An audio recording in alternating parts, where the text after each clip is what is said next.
คนทันทั้งหลายผู้มีฤทธิ์อยู่บูรพาแม้คนทันจงรักษาข้าพเจ้าด้วยความเป็นผู้ไม่มีโรคภัยและได้มีความสุขเย็นเทวดาผู้เป็นผู้มีฤทธิ์มากอยู่ในด้านทิศทักษิณะแม้เทวดาทั้งหลายเหล่านั้นโปรดจงได้รักษาข้าพระเจ้าโดยความเป็นผู้ไม่มีโรคภัยรีและโปรดช่วยให้มีสุขสดสุขสวยมีอายุและกำลังนาคทั้งหลายผู้มีฤทธีมากอยู่ในฝั่งทิศปัจฉิมทั้งหลายเหล่านั้นโปรดจงตามรักษาข้าพเจ้าโดยให้เข้าถึงซึ่งความเป็นผู้มีสุขตามพ้นจากความเป็นโรคภัยยักษ์ทั้งหลายผู้มีฤทธีมากที่อยู่ในทิศอุดรจงได้รักษาข้าพระเจ้านาท้าวทัตตรัตประจำอยู่ณบูรพาท้าววิรุฬหกประจำอยู่ในทิศทักษิณท้าววิรูปักษ์ผู้ประจำอยู่ปัจฉิมถิ่นท้าวกุเวนอาจินอยู่แดนดินทิศอุดรมหาราชทั้งสี่เป็นผู้มียศสุนทรรักษาโลกบวรเป็นผู้มีนาคและเทวดาทั้งหลายผู้มีฤทธิ์ซึ่งสถิตอยู่ในอากาศและพระสุธาโปรดจงมารักษาเราด้วยความเป็นผู้ไม่มีโรคภัยความโศกเศร้าไม่มีทุกข์รุมเร้ามีความสุขตลอดกาลขอถวายความนอบน้อม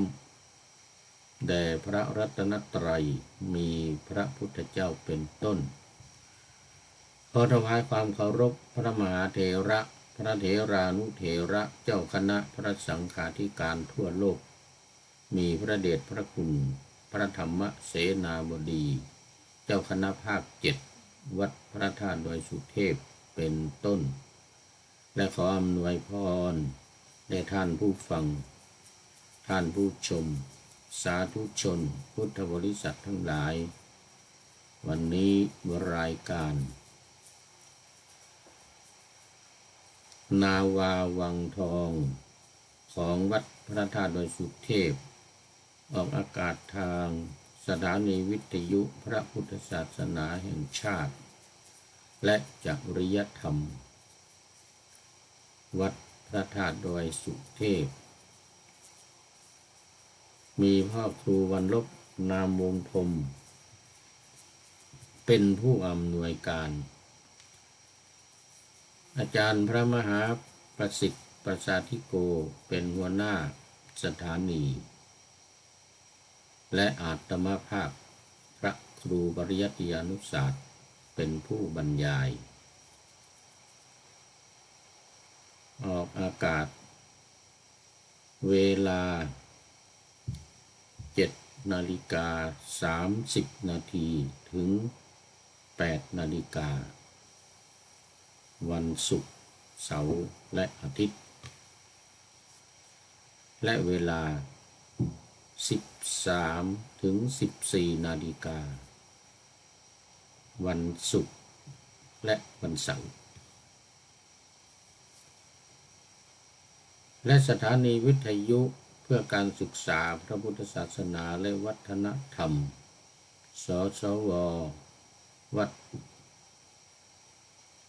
ฝายหินตำบลสุเทพอำเภอเมืองจังหวัดเชียงใหม่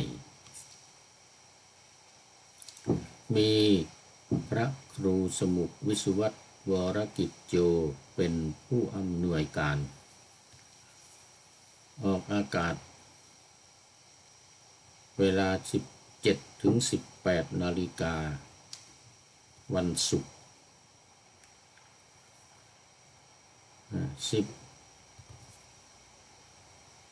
14 ถึง 15 นาฬิกา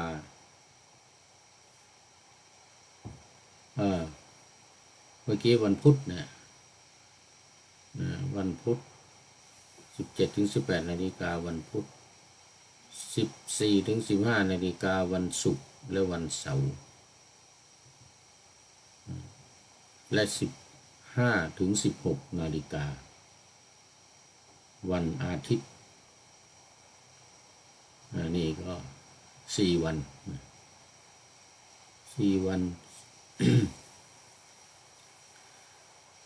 วันละ1 ชั่วโมงอันนี้ก็บันทึกเสียงล่วงหน้ามาจากวัดพระธาตุดอยสุเทพเยอรมนีเหมือนเดิมแล้วก็ขอถือโอกาสนี้ประชาสัมพันธ์งานฟังเทศน์เนื่องในโอกาสวันอัฐมีบูชาตั้งแต่วันที่12เป็นต้นมาจนถึงวันที่18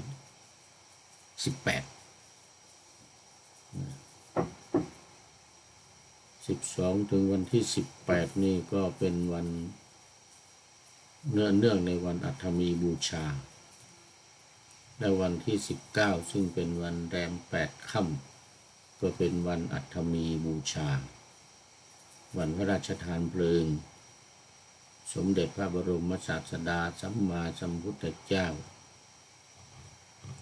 ที่มกุฏพันธนเจดีย์ทิศตะวันออกของ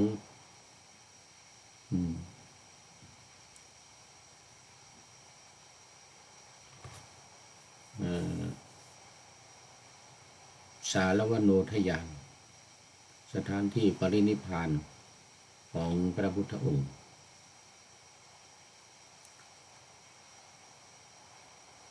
1 กิโลเมตรห่างจากสารวโนทยานไปทางทิศตะวันออกนี่เรียกว่ามกุฏพันธนเจดีย์เป็นวันถวายพระราชทานเพลิงถวายพระเพลิงแด่พระบรมศพขององค์สมเด็จพระสัมมาสัมพุทธเจ้าในวันที่8คือคำว่าวันที่8นี้ไม่ได้หมายถึงวันที่ตามโหรโลกนะแต่8นับจากวันแรม1 ค่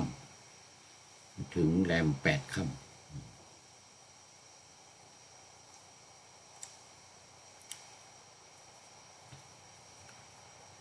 ที่วัดพระธาตุดอยสุเทพมีการสวดสหัสนัยด้วยพระสงฆ์8 รูปวันละ8 รูปทุกวันที่12ถึงวันที่12ถึงวันที่18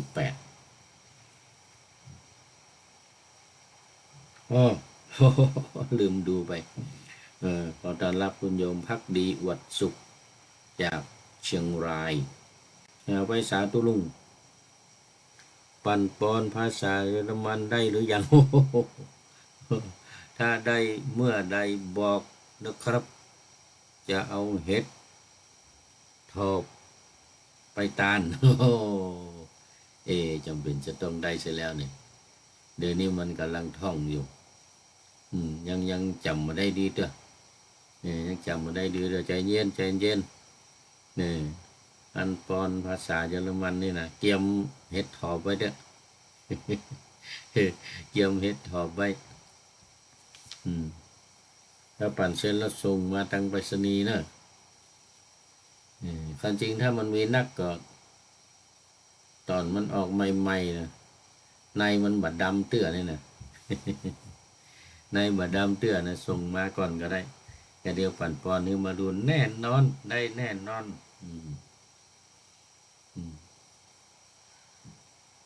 ปอนภาษาเยอรมันเนี่ยกำลังท่องอยู่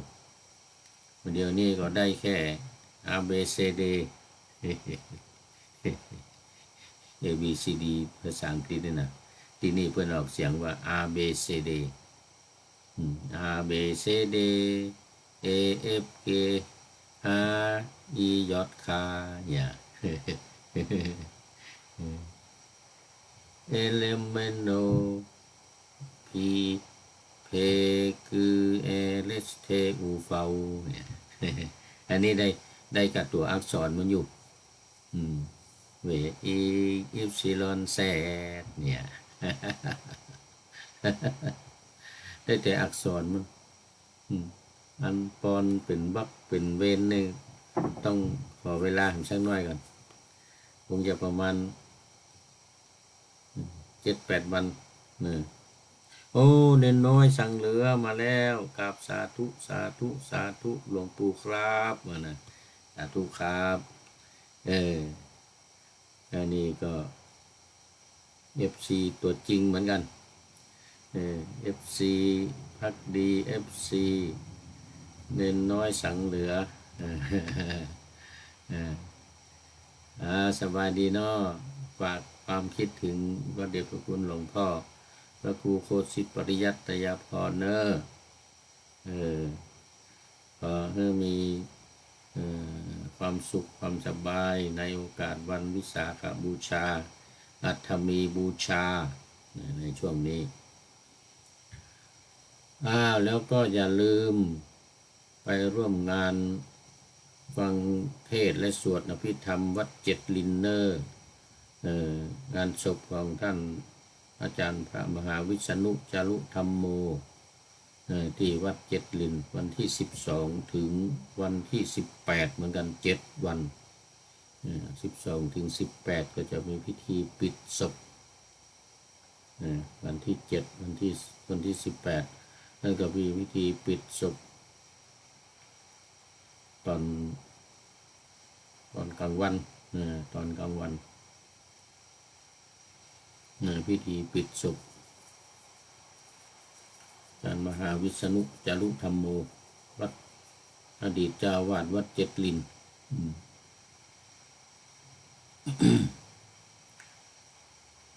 แล้วก็มาที่วัดพระธาตุดอยสุเทพเยอรมันนี้อีกนิดหน่อยขอโอกาสจะสัมพันธ์งานฉลองวัดพระธาตุดอยสุเทพเยอรมันครบ11 ปีในวันที่25พฤษภาคมนี้ที่จะถึงนี่แหละก็เหลืออีก10 กว่าวันนี่แหละโดยท่านอาจารย์ดร.ชัยวิชิตท่านมหาชัยวิชิตก็อดีตเจ้าอาวาสนี่วัดพระธาตุเยอรมันนี่พระธาตุดอยสุเทพเยอรมันนี่กับท่านอาจารย์มหาสุนทรก็จะมาร่วมงานก็จะมาร่วมพิธีมาช่วยงานจัดพิธีทำบุญฉลองวัดพระธาตุดอยสุเทพเยอรมันในวันที่15ก็จะมีการลำถวายบูชาพระบรมธาตุ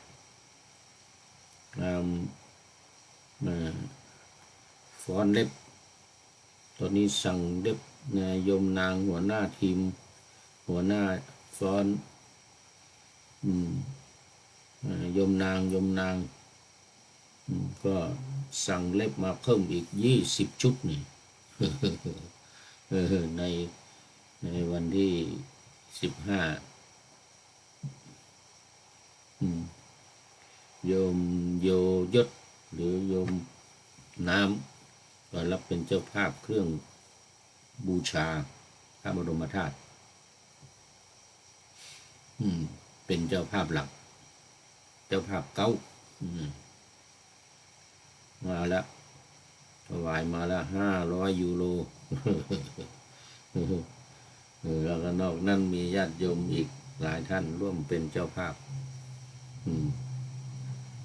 ในการบูชาพระบรมธาตุ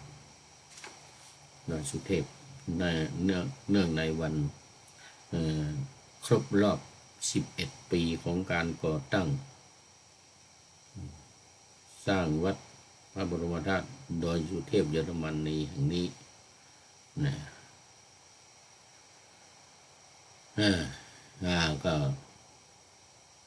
ขอเชิญชวนทุกท่านได้มาร่วมกันตามโอกาสในเวลาที่ได้กล่าวไว้สำหรับนักศีลนักบุญนักปฏิบัติธรรมโยคีผู้ปฏิบัติธรรมก็ตามปกติวันเสาร์อาทิตย์วันเสาร์ที่24อาทิตย์ที่25 2 วันมานอนถือศีลกินเพลรักษาอุโบสถศีลถือศีล8เนี่ยนะห่มขาวปฏิบัติธรรมกรรมฐานสมถกรรมฐานวิปัสสนากรรมฐานตามโอกาสตามเวลาเป็นประจำแล้วตอนนี้ก็เข้ามาสู่เนื้อหาสาระของธรรมนาวาวังของสำนักพระราชวังที่มาเป็นชื่อรายการนาวาวังทองนี่นะ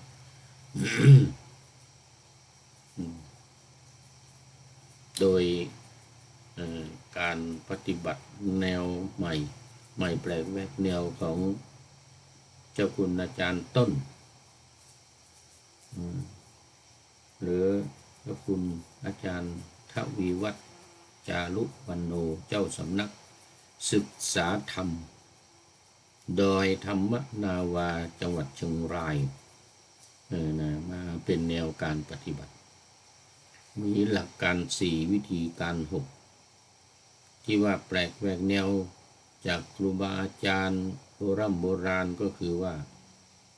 ไม่เอาแบบการนั่งบริกรรมพุทโธพุทธานพุทโธพุทโธสัมมาอรหังพองหนอยุบหนออะไรไม่เอาการทำสมาธิจิตแต่เอาการแบบวิปัสสนาก็คือถ้าถึงจะไม่เรียกว่าวิปัสสนาแต่ก็เป็นแนวเดียวกันคือการทำความเข้าใจท่องให้จำทำให้เข้าใจในความหมายแล้วก็จนติดใจยอมรับตามหลักการ4วิธีการ6หลักการ4ก็มี1นึกถึงพระรัตนตรัยโดยท่องบทพุทโธเมนาโถธัมโมเมนาโถสังโฆเมนาโถพระพุทธเจ้าเป็นที่พึ่งของข้าพเจ้าพระธรรมเป็นที่พึ่งของข้าพเจ้าพระสงฆ์เป็นที่พึ่งของข้าพเจ้าท่องจนใจยอมรับต้องท่องลงจิตจนติดใจไม่หลงไม่ลืมหลับก็ท่องได้ใจท่องเมื่อลงใจติดใจแล้วใจจะท่องขณะนอนหลับก็ใจท่องไม่หลับก็ท่องออกปากหรือท่องในใจจนมันจำอันนี้ข้อที่1 ข้อที่สองท่องธาตุกรรมฐานสี่อย่างคือดินน้ำไฟลมตามบทท่องเช่นธาตุดินก็มีผมขนเล็บฟันหนังเนื้อเอ็นกระดูกเยื่อในกระดูกม้ามหัวใจตับพังผืดไตปอดลำไส้ใหญ่ลำไส้น้อยอาหารใหม่อาหารเก่าที่อยู่ในร่างกายของเรานี้เป็นต้นนะถ้าน้ำก็ตั้งแต่ดีเสลดหนองเลือดเหงื่อมันข้นน้ำลายเปลวมันน้ำมูกไขข้อน้ำมูดลมไฟก็ไฟที่ยังกายให้อบอุ่นไฟที่ยังกายให้กระวนกระวายไฟที่เผาอาหารให้ย่อยไฟที่ยังกายให้ทรุดโทรมไฟที่เผาอาหารให้ย่อยอันนี้ธาตุไฟธาตุลมก็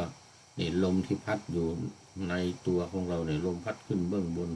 ลมพัดลงเบื้องต่ำลมในท้องลมในไส้ลมหายใจนี่ก็ดินน้ำไฟลมท่องไว้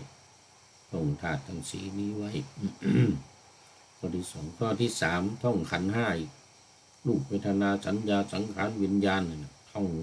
ไม่จำทั้งความหมายมันด้วยทั้งความหมายทั้งภาษาไทยทั้งภาษาบาลีในข้อสามข้อสี่ก็พิจารณาขันธ์ห้าลงในอริยสัจสี่กำหนดการเกิดการดับขันธ์ห้าเนี่ย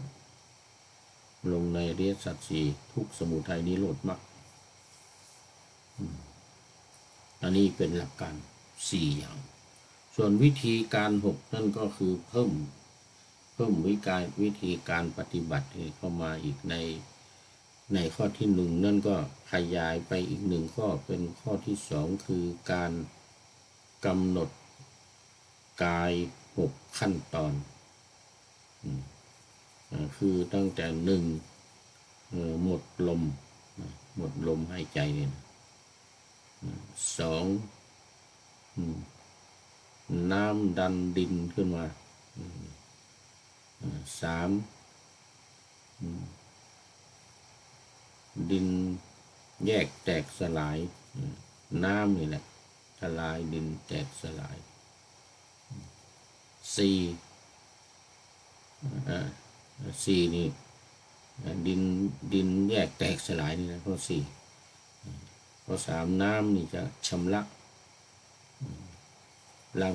ดินธาตุดินเนี่ยให้เน่าเปื่อยผุพังข้อสี่อันนี้พิจารณาว่าโอ้ดินธาตุดินเนี่ยแตกสลายทำลายข้อที่ห้าเหลือแต่กระดูกเหลือแต่โครงกระดูกข้อที่หกโครงกระดูกนี่ผุพังทำลายไปสลายหายไปสู่ดิน6ขั้นตอนอันนี้เป็นวิธีปฏิบัติข้อที่สองเพิ่มเข้ามาข้อที่สามก็ท่องธาตุอย่างเดิม ธาตุสี่เนี่ยนะแล้วข้อที่สี่เพิ่มจากขยายจากธาตุสี่เนี่ยเข้ามาเป็นการพิจารณาเดี๋ยวก่อนที่สามเป็นท่องที่สามนี่คือขยายมาข้อที่สี่ท่องขันธ์ห้าแล้วข้อที่ห้าเรียนรู้ขันธ์ห้าข้อที่หกกำหนดการเกิดดับของขันธ์ห้านี่ลงในอริยสัจสี่นี่เป็นวิธีการ6ขั้นตอนด้วยกันนี่ อันนี้เป็นหลักการใหญ่ๆหลักการ4วิธีการ6อันนี้วันนี้เนี่ยมาถึงการที่จะ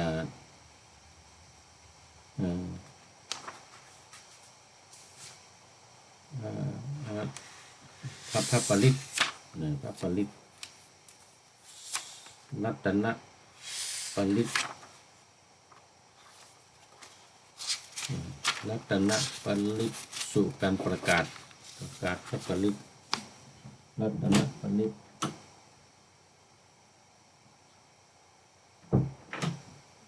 มันมี มันมีใครมาเคาะประตูไม่ใช่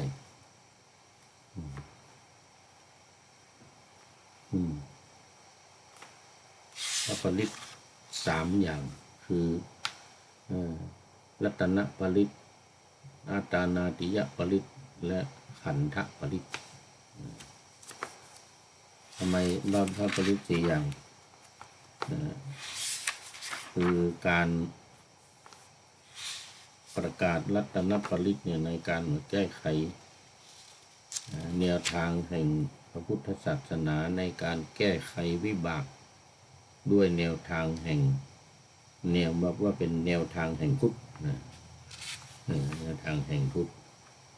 คือการประกาศรัตนะประกาศพระปริต3อย่าง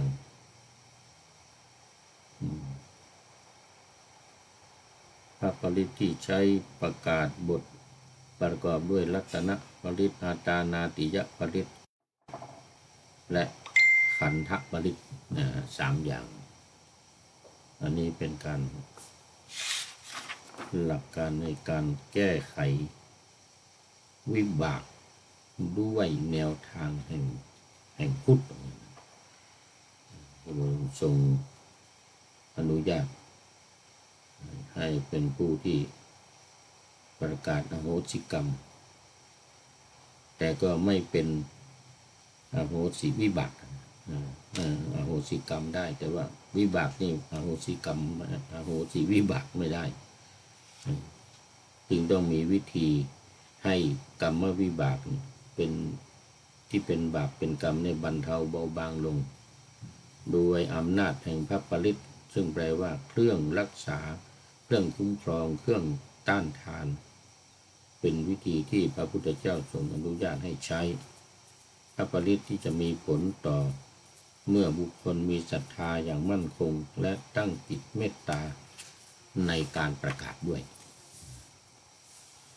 บทพระปริตที่ว่าไปแล้วก็มีรัตนปริตตอนนี้เป็นบทขันอาตานาติยปริตหรือว่าไปแล้วก็คือพระพุทธเจ้าทั้งหลายในอดีตที่ผ่านมานับตั้งแต่พระอริยบุคคลโสดาบันสกทาคามีอนาคามีถึงพระอรหันต์แล้วก็มาจนถึงพระพุทธเจ้าทั้งหลายในอดีตเป็นจำนวนมากมีพระพุทธเจ้าวิปัสสีอเวสปูกปุสันโธโกนาคามโนกัสสปะมาโกตมะแล้วก็สีอริยะเมตไตรที่มาแล้ว7 องค์แล้วก็ที่จะมาในอนาคตอีก1 องค์แต่ก่อนหน้านั้นก่อนพระวิปัสสีนั้นก็มีอีกหลายองค์ก็มีพระตันหังกรเมทังกรสารนังกรวัฏีปังกรกนทัญญะพมังคละพระสุมณะเลวัตตะพระโสพิตะอนุมัทัสสีเป็นต้นเนี่ยเยอะแยะมากมายไปหมดว่าพระคุณของด้วยสัจจะด้วยศีลด้วยกำลังแห่งขันติและเมตตาของพระพุทธเจ้าเหล่านั้นแม้คุณธรรมเหล่านั้นจงตามรักษาข้าพเจ้าด้วยความเป็นผู้ไม่มีโรคด้วยความสุข นี่ก็ว่ามาว่าผ่านมาแล้ว วันนี้มาถึงตอนที่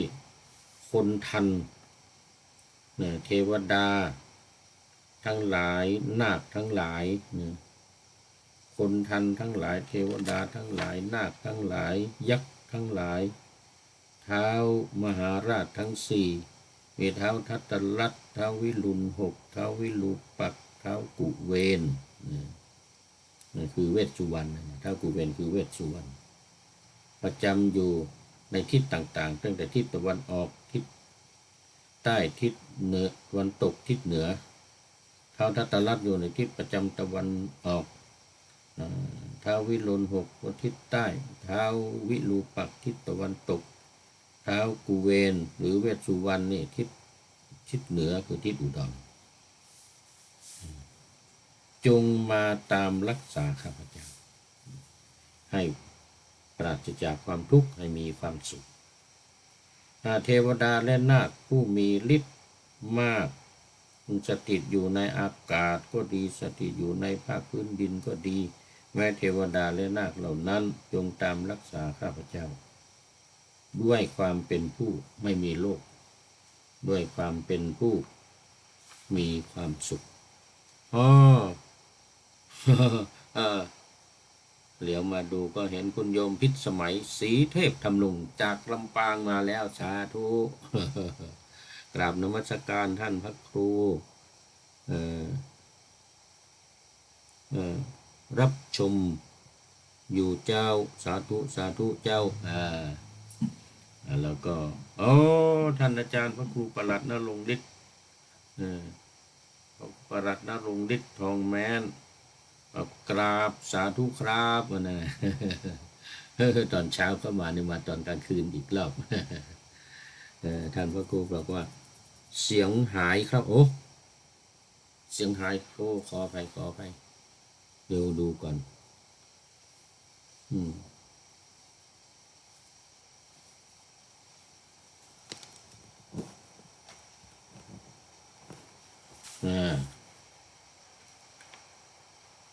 มาหรือยัง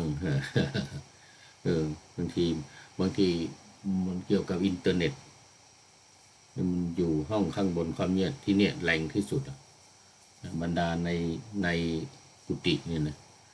มุมนั้นมุมนี้ข้างนอกนี่ยิ่งในห้องสวดมนต์ก็ไม่แรงแม้แต่ห้องข้างนอกเนี่ยห้องพระข้างนอกเนี่ยห้องประชุมก็ไม่แรงเท่ากับตรงนี้แต่เสียงอันนี้ตรงนี้ก็ยังมีขาดหายไปบ้างต้องขอไป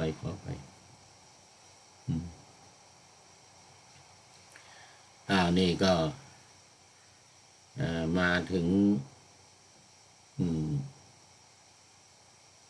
คนทันทั้งหลายท้าวมหาราชทั้งสี่เทวดาและนาคทั้งหลายผู้มีฤทธิ์มากซึ่งสถิตอยู่อากาศและแผ่นดินเทวดาภูมิเทวดาลุกขเทวดาเนี่ยอุทกเทวดาอยู่ในถิ่นนั้นนี่ก็เป็นอาตานาติยสูตรเป็นใน หนึ่งในจำนวน3สูตรที่พระพุทธองค์ทรงอนุญาตให้สวดพระปริตนี้เพื่อบรรเทาทุเลาเบาบางวิบากซึ่งเป็นอโหสิกรรมไม่ได้วิบากนี่เป็นสิ่งที่เป็นผลของกรรมที่ได้ทำแล้วซึ่งจะต้องได้รับก็แต่ว่าเพียงแต่ให้พวกเราเบาบางลงด้วยให้ใจได้มีความสุขแล้วโดยไม่มีโรคภัยไข้เจ็บมาเบียดเบียนอันนี้เป็นอาตานาติยสูตรดังที่ได้ปะนาธรรมาสไว้สืบต่อจากพระพุทธเจ้าทั้งหลายด้วยอำนาจศีลด้วยอำนาจสัจจะ โอ้มหาพรหม เออธรรมครูวิมลรัตนวัฒน์มหาพรหมวิมลวัฒน์กราบครับวันนะโอ้สาธุสาธุ วันนี้กินน้ำพริกแล้ว น้ำพริกแดงท่านพระครูส่งน้ำพริกแดงมาตอนเพลวันนี้ฉันน้ำพริกแดงกินกับผักนึ่งผักลวก อร่อยอร่อยให้ท่านอาจารย์พระมหาสมชายรายงานไปแล้วท่านพระครูประหลัดนรงค์วิทย์บอกว่าเสียงหายอีกแล้วเสียงมาแล้ว เสียงมาแล้วเออก็แก๊กก็แก๊กแถวนี้นะให้เสียงมาโอ้ดีมากขอบคุณมากครับนะมันเป็นบางครั้งเป็นบางครั้งเมื่อวานส่งมาถึงเมื่อวานแล้ววันงานวันที่21นี่เดี๋ยวท่านพระครูอาจารย์ดร.ชัยวิชิตจะมาแล้วก็ท่านอาจารย์มหาสุนทร2 รูปจะมาช่วยงานฉลองวัดพระธาตุดอยสุเทพเยอรมันความจริงท่านพระครูวิมลรัตนวัฒน์ก็น่าจะได้มาด้วย แต่ว่าไม่เป็นไรเพิ่งกลับไปจะเป็นงานใหญ่แล้วทีนี้ขอบคุณมากครับขอบคุณมากนะทีนี้ก็เป็นการสืบทอดมันอยู่ในอาตานาติยสูตรซึ่งเป็นบทพระปริตรที่เราสวดกันอาตานาติยสูตรสูตรที่2ต่อไปเป็นสูตรที่3นี่ก็ขันธสูตรขันธสูตร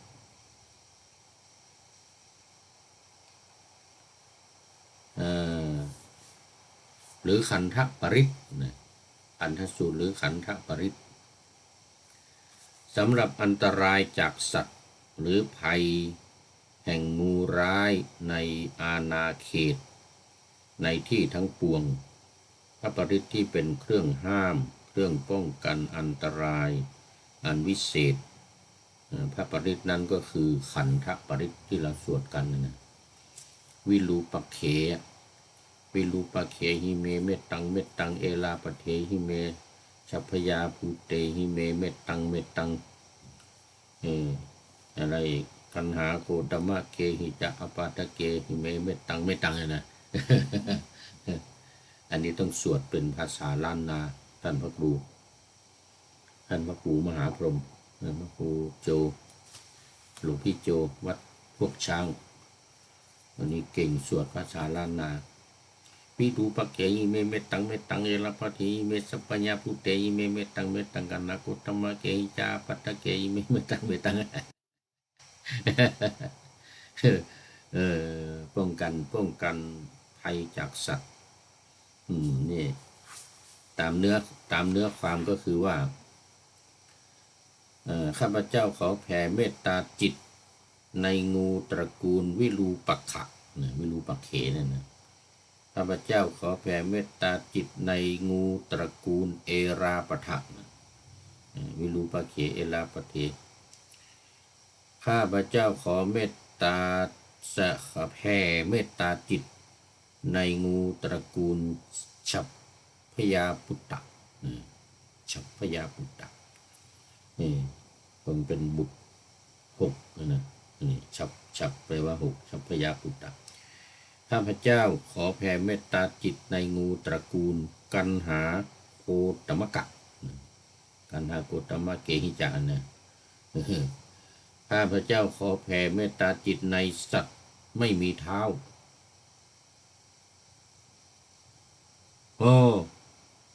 ตู้ลุงจรสาธุเมืองใหญ่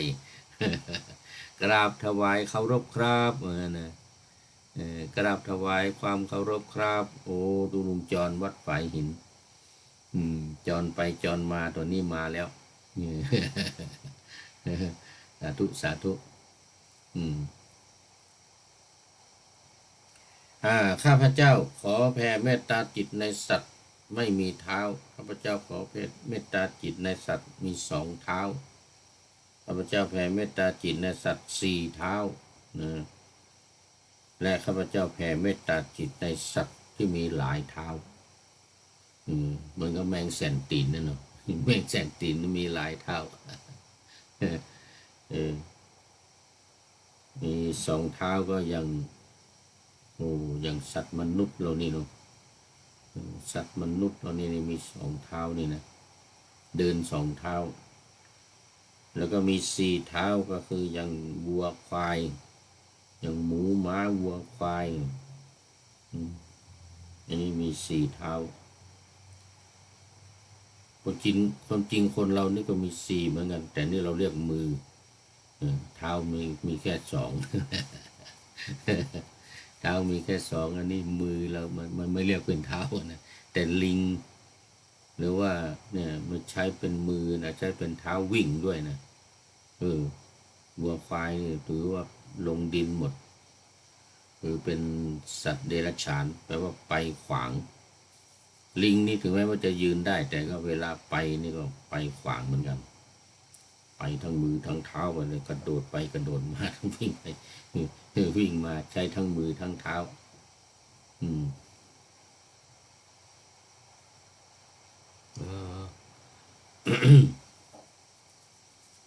นี่ก็บทนี้ผมสวดเมื่อไรงูจะมานอนอยู่บนโต๊ะทำงานงูน่ากลัวน่ากลัวผมเลยครับเงินนะนี่โอ้ท่านอาจารย์พระครูประหลัดณรงค์ฤทธิ์บอกว่าบทนี้ผมสวดเมื่อไรงูจะมานอนอยู่บนโต๊ะทำงานเลยครับโอ้อย่างนั้นเลยโอ้น่ากลัวน่ากลัวแต่งูไม่มีพิษหรอกนะงูมาหาผมจึงไม่กล้าสวดอีกครับโอ้ไม่เป็นไรไม่เป็นไรสวดให้มันมาแต่ว่ามันไม่ทำร้ายทำอันตรายเราป้องกันมันบทนี้จะป้องกันไม่ให้มันทำร้ายทำอันตรายเรามันยิ่งกลัวหรือมันรักเนี่ยมันก็มาหาโอ้นี่สวดทีไรนี่งูมานอนอยู่บนโต๊ะเลยไม่ต้องกลัวหรอกมันไม่ทำอันตรายเราก็แผ่เมตตาให้ในบทนี้เราแผ่เมตตาให้งูเป็นสัตว์ไม่มีเท้าแต่ความจริงเขาว่ามันมีตีนนะท่านพระครูแต่ว่าต้องไปถามไก่ไก่เห็นตีนงูแล้วงูก็เห็นนมไก่อีกไก่มันมีนมเลยนะไก่เห็นตีนงูเห็นตีนนมไก่เนี่ยมันวิ่งเร็วอีกนะงูเนี่ยนะแต่มันใช้กระดูกข้างในตัวของมันนี่นะขยับแล้วก็เคลื่อนไหวไปได้เหมือนกับรถเอาเรียกรถตีนตะขาบโอ้ดีมากดีมากสัตว์ไม่มีเท้านะสัตว์สองเท้าสัตว์สี่เท้าแล้วก็สัตว์หลายเท้าสัตว์ไม่มีเท้าอย่าได้เบียดเบียนข้าพเจ้าสัตว์สองเท้าอย่าได้เบียดเบียนข้าพเจ้าสัตว์สี่เท้าอย่าได้เบียดเบียนข้าพเจ้าสัตว์หลายเท้าอย่าได้เบียดเบียนข้าพเจ้านี่เป็นเนื้อความใจความในบทขันธปริตนะขอสัตว์ทั้งปวงมีลมหายใจที่เกิดมาแล้วทั้งหมดทั้งสิ้นจงประสบความเจริญตัวตนขอความทุกข์อย่าได้เข้าถึงใครเลยพระพุทธเจ้าทรงพระคุณหาประมาณไม่ได้ พระธรรมทรงพระคุณหาประมาณไม่ได้พระสงฆ์ทรงหาคุณหาประมาณไม่ได้อัปปมาโนพุทโธนะอัปปมาโนในบทท้ายสนอัปปนามาโนพุทโธอัปปมาโนธัมโมอัปปมาโนสังโฆสัตว์เลื้อยคลานคืองูแมลงป่องตะขาบแมงมุมตุ๊กแกและหนูเป็นสัตว์ที่ประมาณได้ข้าพเจ้าได้กระทำเครื่องรักษาตนแล้วได้กระทำเครื่องคุ้มครองแล้วสัตว์ทั้งหลายจงหลบหลีกไปโอ้โหจงหลบหลีกไปข้าพเจ้าขอนอบน้อมพระผู้มีพระภาคเจ้าข้าพระเจ้าขอนอบน้อมพระสัมมาสัมพุทธเจ้าทั้ง7พระองค์พระเจ้าทั้ง7พระองค์หมายถึงพระเจ้าที่ในเขาเรียกว่าในภัททกัปนี้ตั้งแต่พระวิปัสสีเวสสภูกกุสันโธโกนาคมโนกัสสโปได้ไหมสิขีลืมไปพระวิปัสสีสิขีพระเวสสภูกกุสันทะโกนาคมนะกัสสปะแล้วก็โคตมะที่มีมาแล้วในภัททกัปนี้นอกเหนือจากนั้นเนี่ยที่ว่าไว้นี่เยอะแยะเลยก่อนหน้านั้นอีกเยอะแยะนะข้าพเจ้าขอน้อมพระสัมมาสัมพุทธเจ้าทั้ง7พระองค์นี่นะอันนี้ขันในพระปริต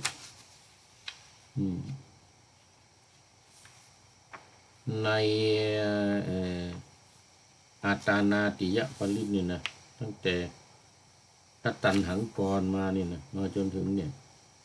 พระปัทุมะผู้ทำโลกให้สว่างพนารัฐะผู้เป็นสารถีประเสริฐพระปัทุมุตระผู้เป็นที่พึ่งของหมู่สัตว์พระสุเมธะผู้หาบุคคลเปรียบไม่ได้พระสุชาตะผู้เลิศกว่าสัตว์โลกทั้งปวงพระปิยทัตสีผู้ประเสริฐกว่าหมู่นรชนพระอัฏฐทัตสีผู้มีพระกรุณาพระธรรมทัตสีผู้บรรเทาความมืดพระสิทธัตถะผู้หาบุคคลเสมอมิได้ในโลกพระติสสะผู้ประเสริฐกว่าจอมปราชญ์ทั้งหลายพระปุตสะผู้ประทานธรรมอันประเสริฐพระวิปัสสีผู้หาที่เปรียบไม่ได้พระสิขีผู้เป็นศาสดาเกื้อกูลแก่สรรพสัตว์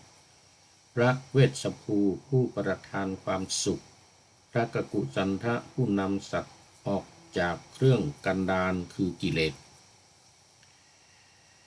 พระโกนาคมนะผู้หักเสียซึ่งข้าศึกคือกิเลสอีกเหมือนกันพระกัสสปะผู้สมบูรณ์ด้วยพระสิริและพระโคตมะผู้ประเสริฐกว่าหมู่สักยราชเนี่ยทั้งหลายพุทธเจ้าเหล่านี้ก็ดีเหล่าอื่นก็ดีมีจำนวนมากมายหลายร้อยโกฏหลายร้อยโกฏนี่ก็คือ100โกฏ1โกฏนี่ก็10 ล้าน10โกฏก็100 ล้าน100โกฏนี่ก็1,000 ล้านหลายพันล้านที่ตรัสรู้แล้วในอดีตและจะมาอีกในอนาคตข้างหน้าอีกจำนวนมากมายมหาศาลพระพุทธเจ้าทั้งหลายเหล่านั้นขอนอบน้อมพระพุทธเจ้าทั้งหลายเหล่านั้นด้วยความสัตย์จริงด้วยศีลด้วยสัจจะที่เป็นคุณสมบัติเป็นต้นเนี่ยเป็นต้นที่เป็นคุณสมบัติของพระพุทธเจ้าเหล่านั้นข้าพเจ้าขอนอบน้อมบูชาขอพระสัมมาสัมพุทธเจ้าทั้ง7พระองค์ ผู้ที่ต้องการแก้ไขวิบากที่เกิดจากอกุศลกรรม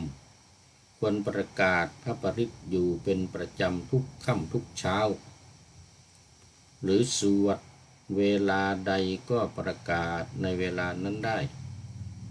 เมื่อรักษาเพื่อคุ้มครองเพื่อต้านทานจะได้มีความปลอดภัยแก่ตนเองจะได้มีความปลอดภัยแก่ตนเอง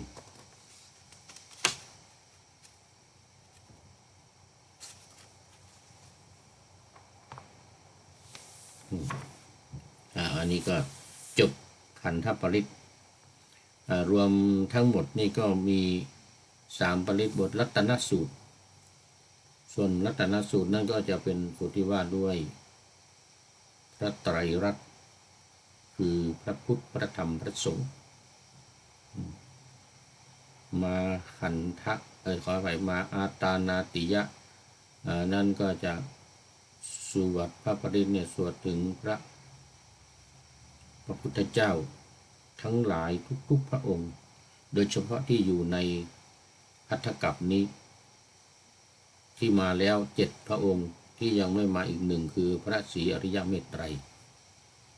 ถ้านับ5พระองค์ส่วนใหญ่นี้เราจะนับพระพุทธเจ้า5พระองค์ก็คือตั้งแต่พระกักุสันทะโกนาคัมมนะปกัสสปะ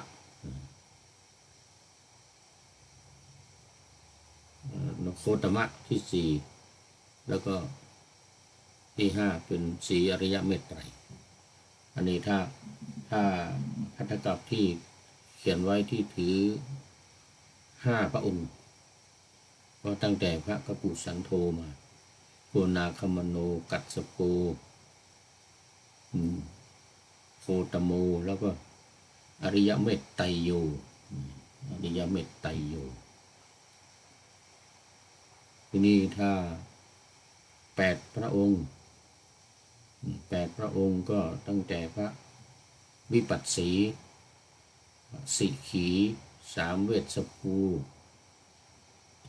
4กักุสันทะ5โกนาคัมมนะ6กัสสปะ7เนี่ยกัสสปะ7เมื่อกี้ขาดไปองค์หนึ่งแล้วก็6กัสสปะองค์ละ7โคตมะอันนี้นับ8ไปด้วยเลยเพราะว่าในนี้จะมีอยู่ในพระอัฏฐกัปนี่มี8คือพระศรีอริยเมตไตรซึ่งจะมาแน่นอนหลังจากที่พระพุทธศาสนาของพระโคตมะแล้วนี้หมดไปภายใน 5,000 ปีเนี่ยใน 5,000 ปีคนก็จะตัวเล็กลงนะจนอายุก็จะสั้นลงถึง10 ขวบ10 ขวบนี้แล้วนี่ก็ต่ำสุดละ10 ขวบนี่ต่ำสุดละจะแต่งงานแต่งการมีลูกมีผัวกันละ10 ขวบนี่นะเสร็จแล้วก็จะถึงยุคมิคสัญญีคือมันไม่มีศีลไม่มีธรรมกันละจะฆ่ากันแกงกันเป็นผักเห็นคนเนี่ยเป็นผักเป็นปลาเนี่ยนะแต่มันจะมีคนที่มีศีลมีธรรมมีบุญที่ไม่ฆ่าไม่ฟันคนนะหนีไปอยู่ในป่าอยู่ในถ้ำอยู่ในไกลๆหนีไปอยู่ที่ไกลๆที่เขาฆ่ากันนั้นไม่อยู่นี่คือคนที่มีศีลมีธรรมมีบุญมีศีลมีธรรมจะไม่ฆ่ากันในยุคนั้นในยุคที่หลังจาก10 ขวบเนี่ยนะยุคนั้นแหละยุคอายุ10 ขวบเนี่ยยุคที่อายุ10 ขวบเนี่ยก็จะฆ่าฟันกันตายหมดพอตายหมดแล้วเนี่ยไม่เหลือสักคนเนี่ยคนที่มีบุญคนที่หนีไปอยู่ในป่าในเขาในดงในดอยเนี่ยก็จะพากันออกมาชำระล้างเอาหมู่ที่ฆ่าฟันกันนั้นไปทิ้งไปเผาหมดเอาทั้งหลายเหล่านั้นที่ แอบหนีไปออกจากป่าจากดงมานี่ก็จะพากันมามีศีลมีธรรมปฏิบัติดีต่อกันก็จะโตขึ้นพอตายนะ100 ปีนี่ก็จะเพิ่มอายุขึ้น1 ปีเพิ่มขึ้น1 ปี200ก็จะเพิ่มขึ้นอีกเป็น11 ปีเป็น12 ปีทุกๆ100 ปีเนี่ยนะคนจะอายุยืนยาวขึ้นไปจนถึง80,000นะจนถึง80,000พระศรีอริยเมตไตรนี้จะมาอุบัติเป็นพระที่บำเพ็ญบารมีด้วยวิริยะธิกะบำเพ็ญนานที่สุดนะนานกว่าทุกองค์วิริยะธิกะเนี่ยศรัทธาธิกะนี่40อสงไขยวิริยะธิกะนี่ท่านบำเพ็ญถึง80อสงไขยแสนกับนะศรัทธาธิกะ40อสงไขยอย่างพระพุทธเจ้าของเรานี่ปัญญาธิกะบำเพ็ญบารมีด้วยปัญญาบารมีแค่20อสงไขยแสนกับคุณโยมฝนศรีลาเข้ามาอีกเป็นท่านสุดท้ายวันนี้กราบสาธุเจ้าหมดเวลาพอดี สาธุหมดเวลาพอดีท่านอาจารย์พระครูประหลัดณรงค์ฤทธิ์ที่ว่าบทสวดที่ว่าเมื่อกี้เนี่ยนะวิรูปักเขเนี่ยนะขันธปริตเนี่ยวิรูปักเขหิเมเมตตังเนี่ยจะมีงูมาทุกครั้งเลยมีงูมาอยู่บนโต๊ะสุดท้ายจริงๆคือคุณโยมกิตติพงษ์มณีชัยสาธุครับจากเชียงใหม่วัดพระธาตุดอยสุเทพวันนี้กลับไปบ้านแล้วสาธุเข้าสู่เส้นชัยของรายการพอดีเลยวันนี้อนุโมทนากับทุกท่านที่เข้ามาแล้วนะก็ขอโมทนานำรายการจากท่านผู้ฟังไปขอนำนาวาวังทองไปก่อนแล้วจะย้อนมาใหม่ในวันหน้าคือวันพุธศุกร์เสาร์อาทิตย์ตามตารางเวลาที่วางอยู่ข้างในเป็นธรรมะจากพระราชวังเป็นนาวาโด่งดังสว่างไสวเป็นทองคำล้ำค่ากว่าสิ่งใดชุบชีวิตจิตใจให้ใสงามขอเชิญท่านทั้งหลายนำไปท่องตามคุณของพระรัตนสาม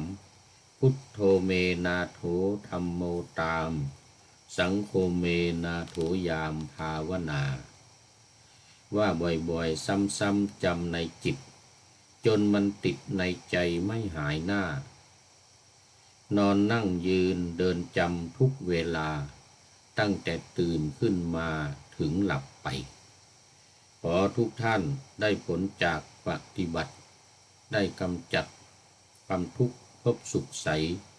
พลันปลอดโปร่งโล่งสบายทั้งกายใจอยู่ที่ใดใจสงบ